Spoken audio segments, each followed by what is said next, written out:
چا اومدیم ارتفاعات دیلمان.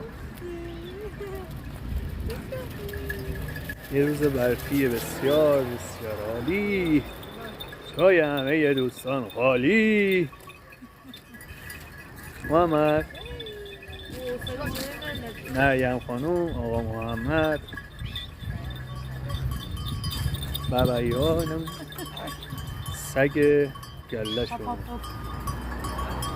من بازارچه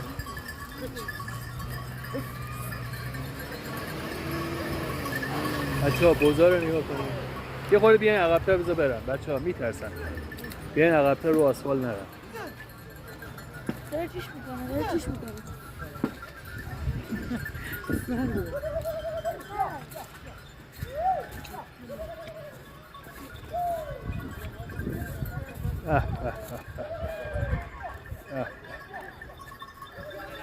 جای شما خالی. استکان چایی.